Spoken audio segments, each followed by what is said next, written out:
మనకు వీలైనప్పుడల్లా మనం మన క్రుయాలిటీని చూపెడుతూనే ఉన్నాం. అలాంటి జంతువులకి వంతారా ఒక వరం. కానీ నాకు అప్పుడు కొన్ని మిస్టీరియస్ గ్యాప్స్ కనిపించాయి. అప్పుడే అర్థమైంది వంతారా కూడా కొన్ని డార్క్ సైడ్స్ ఉన్నాయని.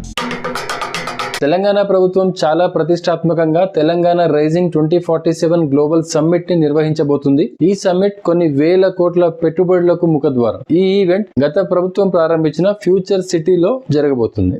ఈ ఈవెంట్ వల్ల ఫైనాన్షియల్, ఎకనామికల్, జియోగ్రఫికల్ కండిషన్స్ లో చాలా ఎఫెక్టివ్ ఇంపాక్ట్ రాబోతుంది. అండ్ ఆ ఇంపాక్ట్ గురించి మనం స్టడీ చేయాల్సిన అవసరం ఎంతైనా ఉంది. ఎందుకంటే ఇది తెలంగాణలోని ప్రతి ఒక్కరి లైఫ్ ని కూడా ఇంపాక్ట్ చేయబోతుంది. మీరు ఇంకా నా ఛానల్ కి సబ్స్క్రైబ్ చేయనట్లయితే please do subscribe to my channel for further healthy discussion. ఈ సమ్మిట్ లో భాగంగా అనంత్ అంబానీ ప్రెస్టీజియస్ ప్రాజెక్ట్ వంతారా ఇక్కడికి వస్తుందని రిపోర్ట్స్ వస్తున్నాయి. ఆల్రెడీ టీమ్ వంతారా మన Hyderabad Nehru zoological park team తోని సంప్రదింపులు జరిపారనే న్యూస్ కూడా ప్రింట్ అయింది. నిజానికి వంతారా అనేది ఒక అద్భుతమైన ప్రాజెక్ట్. అంచనా ప్రకారం 3000 ఎకరాల్లో 2000 జాతుల జంతువులు ఉన్నాయి. సుమారుగా వాటి సంఖ్య 150,000 వరకు ఉండొచ్చు. Vantara animal rescue and rehabilitation centre. మనుషుల చేతిలో, సిస్టమ్ చేతిలో హింసకు గురైన జంతువులు. ఎలా అంటే మనకు తెలుసు, కేరళలో ఒక ప్రెగ్నెంట్ ఎలిఫెంట్ ని ఎలా చంపారు. అదే కాకుండా ట్రైన్ క్రాసింగ్ లో ఎలక్ట్రిక్యూషన్ వల్ల కూడా ఏనుగులు చనిపోయాయి. And this is not limited to elephants. మనకు వీలైనప్పుడల్లా మనం మన క్రుయాలిటీని చూపెడుతూనే ఉన్నాం. అలాంటి జంతువులకి వంతారా ఒక వరం.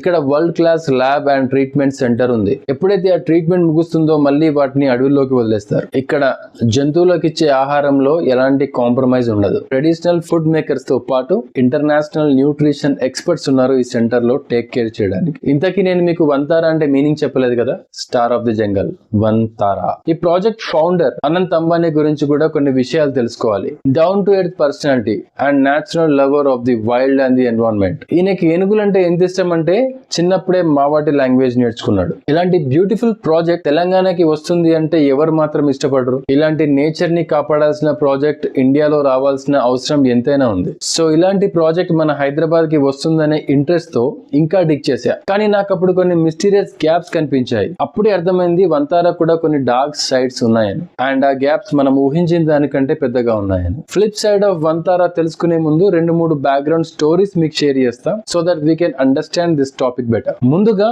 మన పురాణాల్లోని మత్స్యావతార కథ. సత్యవతుడికి ఒక రోజు నదిలో ఒక చేప కనపడి తనని కాపాడమని అడుగుతుంది. దాన్ని తనతో పాటు ఇంటికి తీసుకెళ్లగా ఏ పాత్రలో ఆ చేపని పెడితే ఆ పాత్ర నిండా ఆ చేప పెరగడాన్ని చూసి ఆశ్చర్యపోతాడు సత్యవ్రతుడు. ఆ చేపని ఒక దివ్యమైన అంశగా గుర్తిస్తాడు సత్యవ్రతుడు. ఇప్పుడు ఆ చేప తనని తాను శ్రీ మహావిష్ణు అవతారంగా ప్రకటించుకొని ప్రళయకాలం దగ్గరే ఉందని ఒక పెద్ద పడవ తయారు చేసి అందులో భూమండలంలోని సకల జీవుల స్త్రీ పురుష బీజాలను, సప్త ఋషులను, వేద జ్ఞానాన్ని పడవలో ఎక్కించమని చెప్పి వెళ్లిపోతాడు. ప్రళయ కాలంలో భారీ ఆకారంతో దివ్యమైన కొమ్ముతో శ్రీ మహావిష్ణువు మత్స్య రూపంలో వచ్చినప్పుడు ఆయన కొమ్ముకి వాసుకి అనే సర్పం సహాయంతో పడవను కడతారు సప్త ఋషులు. అలా శ్రీ మహావిష్ణువు ప్రళయ కాలంలో సమస్త జీవులను కాపాడతాడు. ఒక కొత్త నాగరికత మొదలవుతుంది. ఈ కథ ద్వారా నేను చెప్పదలుచుకుంది ఏంటంటే, ఒక సివిలైజేషన్ మొదలవ్వాలంటే కేవలం మనుషులమైన మనముంటే సరిపోదు, వేద జ్ఞానం ఉంటే మాత్రం సరిపోదు, అన్ని జీవరాశులు కూడా మనతో కలిసి ప్రయాణం చేయాలి అని. మత్స్య అవతారం గురించి, ప్రళయకాలం గురించి మనం లోతుగా తెలుసుకునే అవసరం ఎంతైనా ఉంది. అందుకే stay glued, please subscribe to my channel. మీకు ఇప్పుడు ఒక డౌట్ రావచ్చు, మత్స్య అవతార కథకి వంతారాకి సంబంధం ఏంటి అని. ఖచ్చితంగా ఉంది, కానీ అది తెలుసుకునే ముందు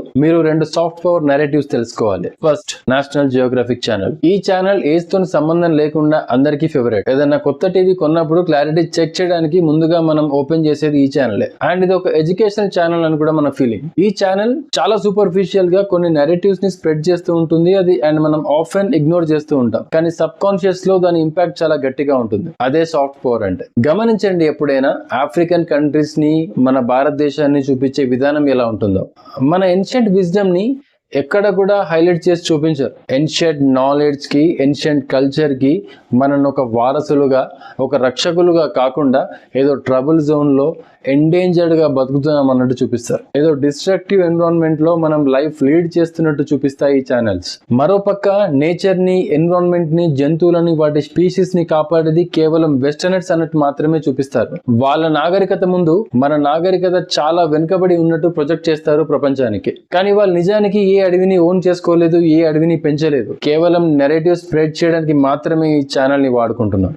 దీనివల్ల వాళ్ళకు వచ్చే లాభం డొనేషన్స్, గ్రాంట్స్, వెస్టర్న్ యూనివర్సిటీస్ కి మన వాళ్ళు నాలెడ్జ్ కోసం క్యూ కట్టడం, వెస్టర్న్ ఎన్జిఓస్ ని ప్రమోట్ చేయడం, సైంటిఫిక్ అండ్ రీసెర్చ్ డామినెన్స్ ని ప్రదర్శించడం. ఇది ఎలాంటి అడవులను ఓన్ చేసుకోకుండా పెంచకుండా నాట్ జియో చేసే soft power narrative. And remember, Disney Hotstar ఇండియాతో జియో మెర్జ్ అవ్వడం అండ్ డిస్నీ వాళ్ళదే ఈ నేషనల్ జియోగ్రఫికల్ ఛానల్ అవ్వడం మరో యాదృచ్ఛికం. ఇప్పుడు కేవలం ఒక స్పీషీస్ ని అడ్డం పెట్టుకుని ఒక దేశం స్ప్రెడ్ చేస్తున్న సాఫ్ట్ పవర్ నెరేటివ్ ఏంటో తెలుసుకుందాం. అదే చైనీస్ పాండా డిప్లొమసీ. చైనీస్ కి పాండా ఒక కల్చరల్ ఐడెంటిటీ. ఇది ఏ దేశానికి పాండాను అమ్మదు, కేవలం లీజ్ కి ఇస్తుంది. అండ్ ఆ లీజ్ రేట్ 1 year కి $1 to $2 million. ఒకవేళ పాండా వేరే దేశంలో బ్రీడ్ అయినా ఆ న్యూ బోర్న్ మీద రైట్స్ అన్ని చైనాకే ఉంటాయి. పాండాస్ ని చైనా తన ఇమేజ్ ని పెంచుకోవడానికి, కాపాడుకోవడానికి వాడుకుంటుంది. పాండాస్ కి సంబంధించిన సైన్స్, రీసెర్చ్ అండ్ జీన్స్ అంతా కూడా చైనాకు సొంతం. చైనాతో రిలేషన్షిప్స్ బాగున్నాయి అని చూపించుకోవడానికి కొన్ని దేశాలు ఈ పాండాస్ ని లీజ్ తీసుకుంటాయి. అండ్ ఈ పాండాస్ వల్ల చైనాకి tourism development, grants and donations. మీరు ఈ రెండు నేరేటివ్స్ తెలుసుకున్నాక వంతారా డార్క్ సైడ్స్ ఏంటో ఊహించగలరు అనుకుంటున్నా. అడవుల్ని, జంతువుల్ని రెండింటిని ఓన్ చేసుకోబోతున్న వంతారా ఇంకెంత పవర్ చూపించగలదో తెలుసుకునే ముందు అసలు వంతారా మీద ఉన్న అలిగేషన్స్ ఏంటో తెలుసుకుందాం. నిజానికి వంతారా ఐడియా ఇప్పటిది కాదు. 2008లో జామ్నగర్ లోని రిలయన్స్ భూముల్లో స్టార్ట్ అయింది. 2016 కల్లా ఈ ప్రైవేట్ జూ 10 నుంచి 15 ఎకరాల్లో స్ప్రెడ్ అయింది. అదే టైంలో అప్పటి central minister Maneka Gandhi circus లోని కొన్ని ఎలిఫెంట్స్ ని అడాప్ట్ చేసుకోమని రిలయన్స్ ఫ్యామిలీని కోరుతుంది. అప్పుడు మొదలైందేమో ఈ ప్రాజెక్ట్ వంతారా అనే ఐడియా. అండ్ ఇక్కడ మేనకా గాంధీ గురించి మీకు విషయం చెప్పాలి. తను స్వయంగా యానిమల్ యాక్టివిస్ట్ అండ్ తను 1992లోనే పీపుల్ ఫర్ యానిమల్స్ అనే ఎన్జిఓని స్టార్ట్ చేసింది. 2008లోనే 10 లక్షల చెట్లు ఉంటే 2024లో వాటి సంఖ్య 25 lakhs అయింది. And India's largest mango field ఉంది వంతారాలోనే. వంతారా కింద 2019లో 2 యూనిట్స్ ఫామ్ అయ్యాయి. Radhe Krishna temples elephant welfare trust, green zoological rescue and rehabilitation centre.